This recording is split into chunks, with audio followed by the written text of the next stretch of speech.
ओम शांति।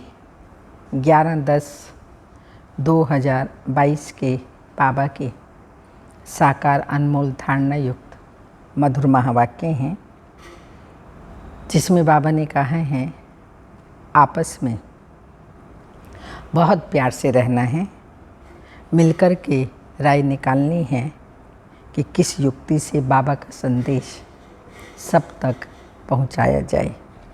साथ साथ बाबा ने कहा विनाश का समय है, इसलिए सच्ची प्रीत एक बाप से ही रखनी है, किसी भी देहधारी से प्रीत नहीं रखनी। फिर बाबा ने कहा तीसरा, तुम यहाँ पर बैठते हो किस निश्चय के आधार पर? निश्चय है कि स्वयं बाप हम बच्चों को पढ़ा रहे हैं, पढ़ाने वाला स्वयं परमपिता परमात्मा है। मीठे मीठे बच्चे, तुम रूहानी ब्राह्मणों का आपस में बहुत बहुत प्यार होना चाहिए। आपस में मिलकर राय निकालो कि कैसे सभी को सत्य बाप का परिचय दें। क्वेश्चन है बच्चे किस निश्चय के आधार पर अपना भाग्य ऊंचा बना सकते हैं? आंसर, पहले जब बुद्धि में यह निश्चय बैठे कि यहाँ पढ़ाने वाला स्वयं परमात्मा है, उनसे ही हमें सौभाग्य लेना है, तब पढ़ाई रोज़ पढ़ें और अपना सौभाग्य ऊंचा बना सकें। बाप की श्रीमत है कि बच्चे तुम्हें किसी भी हालत में रोज़ पढ़ना है। अगर क्लास में नहीं आ सकते हो तो भी घर में मुरली पढ़ो। गीत तो प्यार का सागर है। ओम शांति। आत्मा अर्थात बच्चे जान गए हैं कि हम आत्मा बिंदी मिसल हैं। एक स्टार माफिक है, लेकिन जो आत्मा है वह सेल्फ के बाप को कैसे रियलाइज करे? दुनिया में कोई भी ना अपने को ना बाप को जानते हैं। तुम जानते हो हम आत्मा बिंदी हैं, कितनी छोटी हैं। बाप भी इतना छोटा है। आत्मा से परमात्मा बाप कोई बड़ा नहीं है। शरीर तो छोटा बड़ा होता है। अब तुम शिव बाबा की याद में बैठे हो, भल कोई यह जान भी जाए कि आत्मा छोटी बिंदी है, परंतु उसमें 84 जन्मों का पार्ट है, वंडर है ना। जब तक आत्मा शरीर का आधार ना लेवे तब तक पार्ट बजा न सके। वैसे परमात्मा भी हम आत्मा के माफिक छोटा है, परंतु बाप क्यों कहा जाता है? क्योंकि वो सदा पावन है। वो परमात्मा को ना जानते भी उनको बाप कहते हैं। जैसे तुम समझ से याद करते हो वैसे वह भी याद करते हैं। इतने जो भक्त हैं सबका भगवान एक है, जिसको पतित पावन कहा जाता है। तो पतित है अनेक और पतित पावन है एक।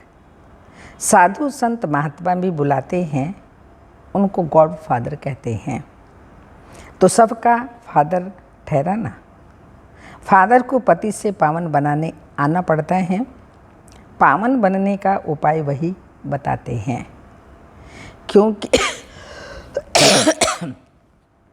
क्योंकि आत्मा पर पापों का बोझा चढ़ा हुआ है। हम सिर्फ लिख दें बी होली, परंतु ऐसे स्लोगन लगाने से कोई फ़ायदा नहीं, क्योंकि बाहर वाले तो समझ ना सकें। बाकी तुमको तो समझाया हुआ है, तुमको स्लोगन की क्या दरकार है? इसका अर्थ है पवित्र बनो, बाबा को याद करो। जब तक इसको समझाया नहीं जाए तब तक कुछ समझ ना सकें।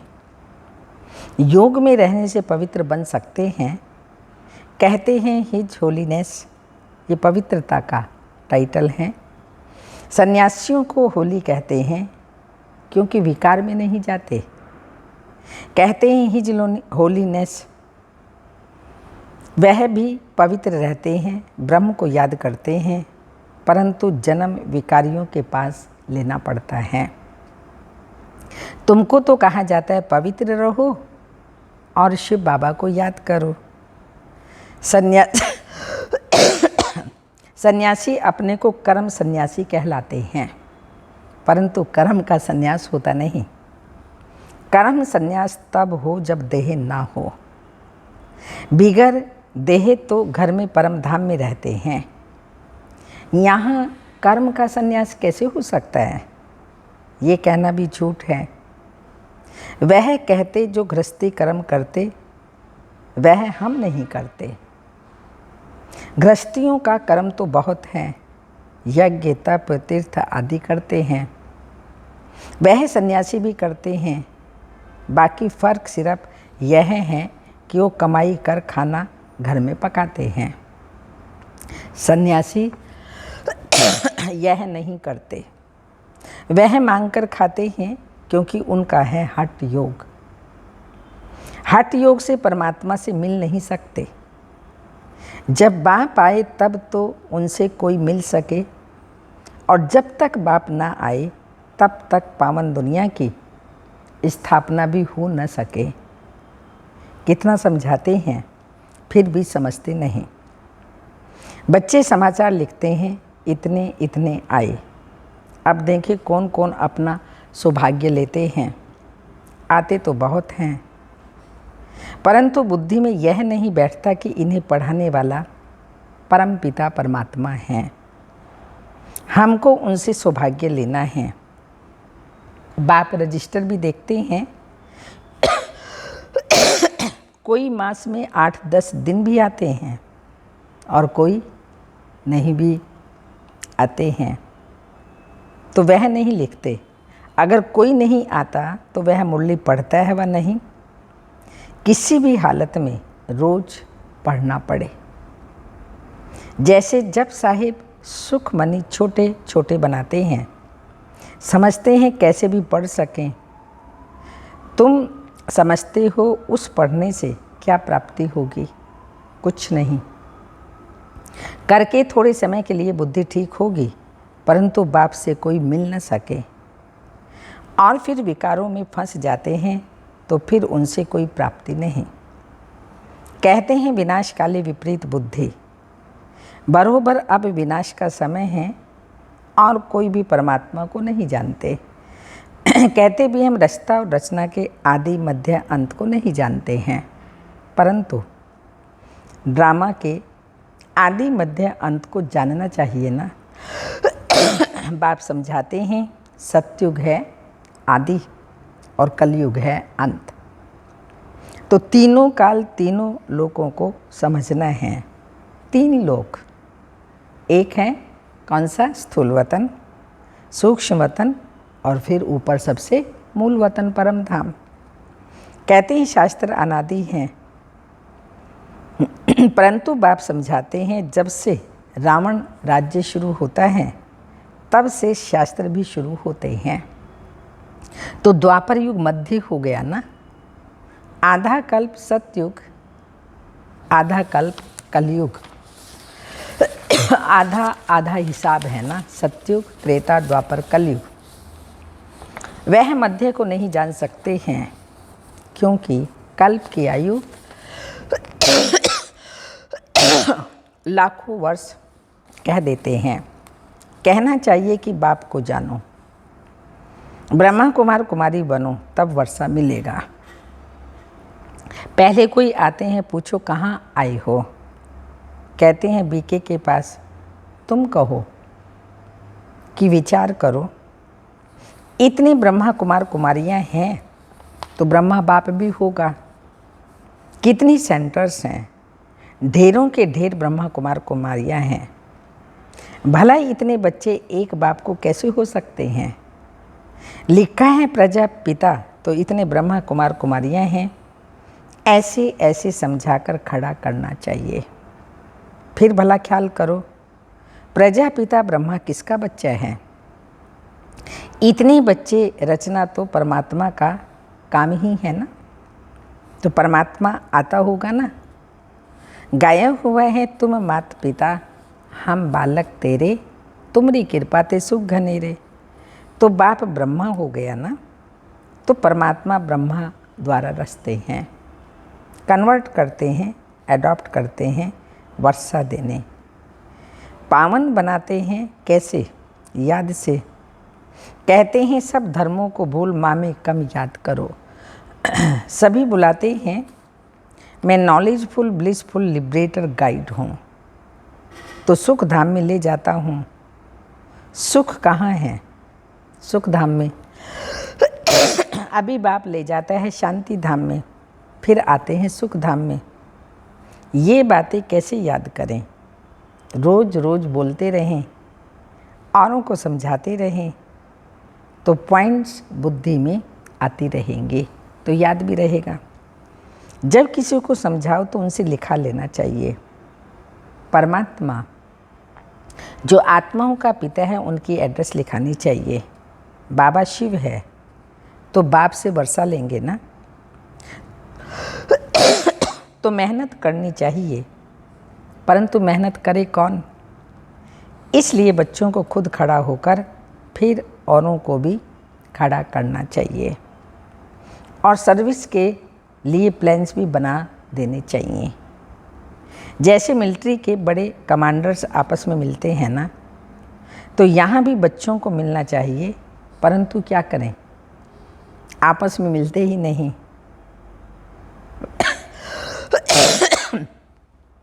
वास्तव में तुम ब्राह्मणों का आपस में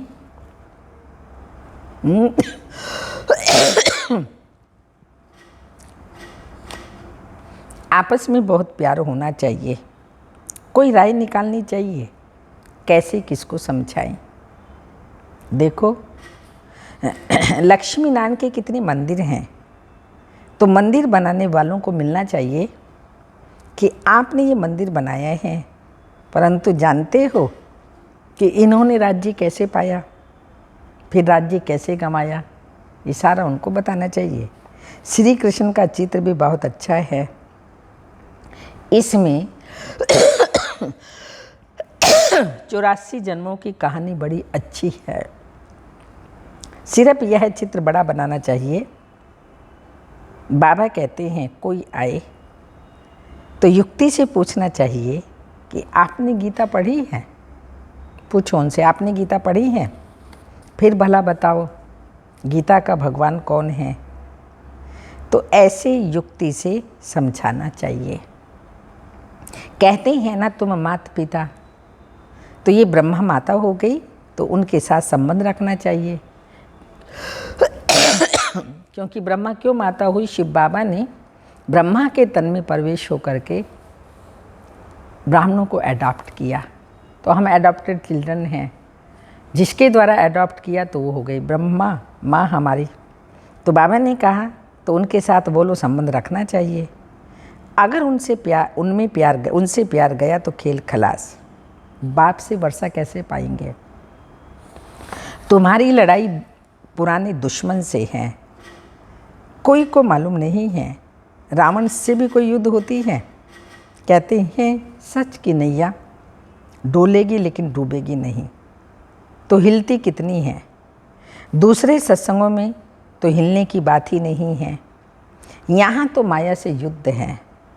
जब तक बाप को नहीं समझा तब तक भल लिख कर के दें, परंतु गीता कंठी वाला नहीं बना, तोता कंठी वाला नहीं बना। जंगली तोता आया और गया। बाबा कहते कंठी वाला तोता बनना है, सबको प्यारा लगता है। और कंठी वाला तोता माना, उसको बाबा ने कहा जैसे समझाते हैं उस समझ करके बाबा से वर्षा ले। जंगली तोता आया और गया, अलप को समझना है। ऐसे प्रजा तो ढेर है, ढेर के ढेर आएंगे, देखेंगे और चले जाएंगे, तो वो है त्रेता के अंत की प्रजा बनने वाली। बाकी राजाई के लिए कोई खड़ा नहीं होता। बत्ती पर फिदा हो जाए सो बड़ा मुश्किल है। अच्छा, मीठे मीठे सिक्की लदे बच्चों प्रति माता पिता बाप दादा का याद प्यार। Good morning, diamond morning. रूहानी बाप की रूहानी बच्चों को नमस्ते। हम रूहानी बच्चों की रूहानी माता पिता बाप दादा को याद प्यार। गुड मॉर्निंग, डायमंड मॉर्निंग, ओम नमस्ते। रात्रि क्लास है तुम बच्चों को बाप का डायरेक्शन मिला हुआ है कि बच्चे बाप को याद करो। बच्चे कहते हैं बाबा फुर्सत नहीं मिलती। अब फुर्सत कहाँ चली जाती है? ज़रूर माया तुम्हारा समय ले लेती है। समय तो है ना, कहाँ उसको लगाते हैं? माया के कार्य में माया की तरफ बुद्धि जाती है या बाप को याद करने में बुद्धि जाती है? देखना ये है हमारा समय कहाँ जा रहा है। माया भी ज़बरदस्त तीखी है। जो तुमको बाप को याद करने की फुर्सत नहीं होती, तब तो कहते हैं बाबा सारे दिन में आधा घंटा 20 मिनट याद में रहे।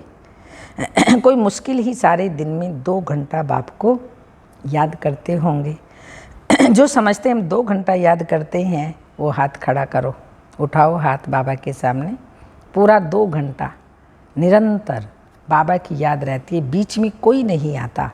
ऐसे हैं तो बाबा को अपनी हाजिरी दे दीजिएगा हाथ खड़ा करके। तो वह हाथ उठाओ। वो स्थूल याद, पुरानी याद तो चलती आती हैं। यह तो इनकॉर्पोरियल, इनको अपना आँख कान है नहीं। तो बच्चों को कहते हैं मामी कम याद करो, अपने को आत्मा समझो। तो बाबा पूछ रहे हैं कितना घंटा याद में रहते हैं? बच्चों को कहते हैं मामी कम याद करो। बच्चे खेलने जाते हैं तो टीचर को याद करते हैं, घर में पढ़ते हैं तो भी टीचर याद रहता है। तो वह है स्थूल याद। इसमें थोड़ी डिफ़िकल्टी है तो बाबा पूछते हैं अपने को आत्मा समझ। बाप को 2 घंटा जो याद कर सकते हैं वो हाथ उठाओ। लज्जा नहीं करो, एक्यूरेट बताओ। बाबा कहते शर्म नहीं करो, बाबा को एक्यूरेट बताओ तो बाबा शक्ति देगा ना, युक्ति बताएंगे कैसे कंटिन्यू याद रहे।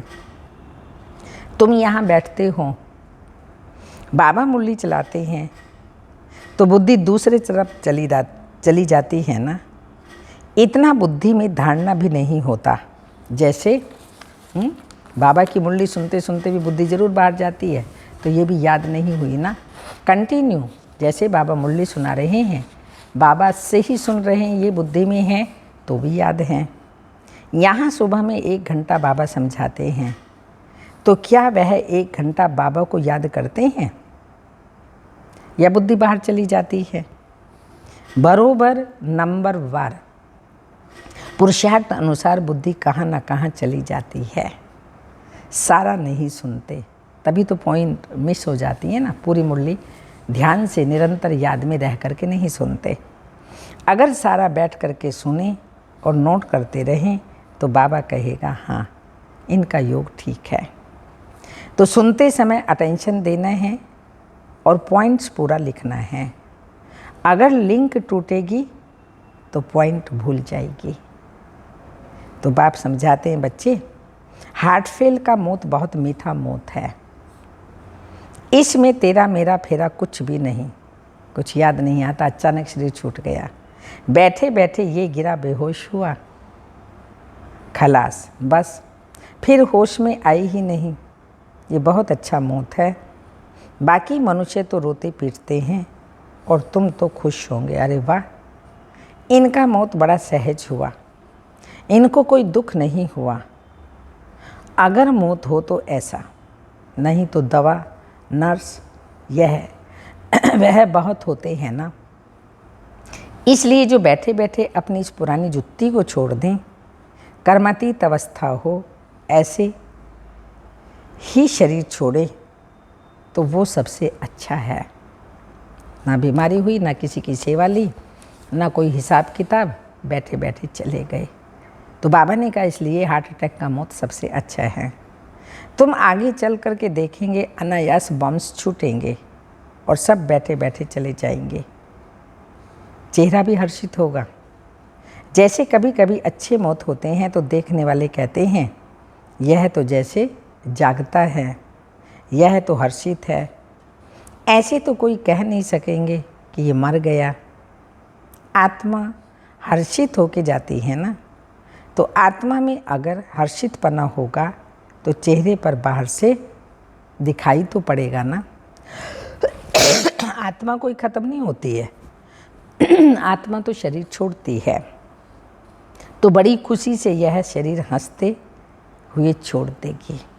इसको कहा जाता है कर्मातीत अवस्था। वही इतना ऊंच गाए जाते हैं, तुम बच्चों को ऐसे ही जाना है। शरीर की कोई परवाह ही नहीं और दूसरी कोई चीज़ याद नहीं आवे, इसको कहेंगे सबसे मीठा आपे ही शरीर छोड़ना।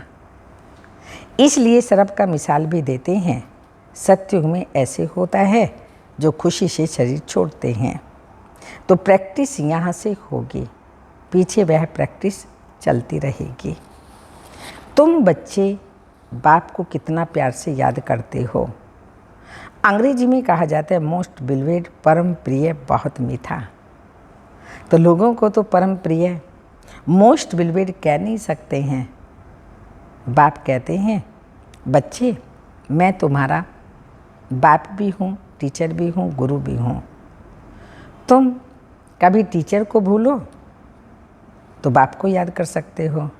बाबा गाइड हैं। गाइड को पंडा भी कहा जाता है। वह दुख से लिबरेट करने वाला, शांति धाम ले जाने वाला है। उसके पीछे शांति धाम से फिर कहाँ भेज देगा? स्वर्ग, सुख धाम। तो तुमको ये ज्ञान घास मिलता है। चैतन्य ज्ञान गम्य है, तो बाबा कहते हैं ये ज्ञान घास भी है।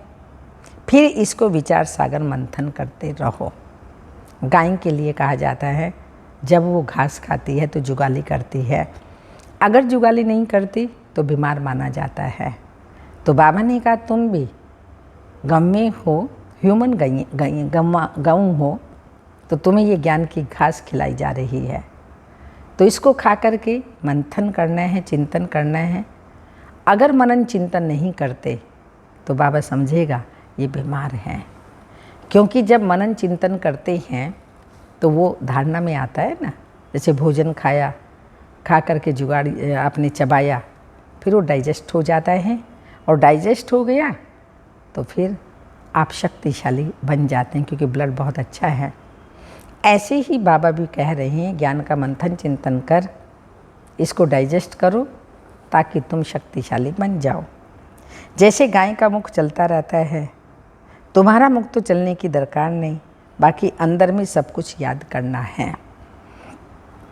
जैसे तुम हो ऐसे हम हैं। शिव बाबा भी ज्योति बिंदु, हम भी।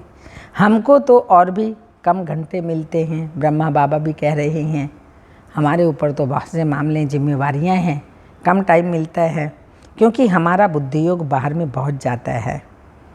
कैसे? कभी कोई चिट्ठी आई, फलाने की किटकिट है, यह है वह है, तो सारा दिन उस तरफ बुद्धि जाती है। परंतु शायद बच्चों से जास्ती बाबा को सहज है। क्यों बाबा को सहज क्यों है? क्योंकि बाबा कहते हैं बगल में साथ में रहता है कौन? शिव बाबा। जब बाबा भोजन खाने के लिए बैठते हैं, सोचते हैं अच्छा मैं बाबा को याद करता हूँ, 2-3 मिनट याद रहती हैं, फिर भूल जाता हूँ। याद हवा के माफिक उड़ जाती है। बच्चे ट्राई करके देखो। हाँ, कई बच्चे बड़ी वो मारते मैं मिट्ठू बनते हैं, तो सारा दिन ही याद करते रहते हैं बाबा को। बाबा भूलता थोड़ी है, बाबा के बन गए माना सारा दिन याद करना। तो ब्रह्मा बाबा अपना एक्सपीरियंस सुनाते हैं कि मुझे ही सारा दिन निरंतर याद नहीं रहती, तुम कैसे याद कर सकते हो? बाकी ब्रह्मा बाबा साथ में शिव बाबा, तो उनको याद ना रही, ये कैसे हो सकता है? उन्होंने इतना याद किया तब तो फरिश्ते बन गए ना। तो बाबा कहते हैं बच्चे ट्राई करके देखो, सहज होते भी याद में टाइम तो लगता है ना। अच्छा, मीठे मीठे सिक्के लदे रूहानी बच्चों प्रति रूहानी बाप व दादा का दिल व जान, सिख व प्रेम से याद प्यार और गुड नाइट। मीठे मीठे सिक्के लदे बच्चों, रूहानी बच्चों प्रति रूहानी बाप की नमस्ते। हम बच्चों को रूहानी बाप को बार बार नमस्ते, गुड नाइट।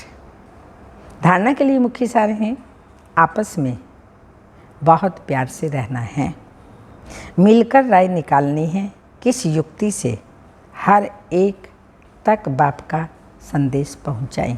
ऐसी ऐसी युक्तियां रचाएं जो बाबा का संदेश सब आत्माओं को पहुंच जाए। सेकंड पॉइंट है, ये विनाश का समय है, इसलिए एक बाप से सच्ची प्रीत रखनी है। योग से आत्मा को पावन बनाना है।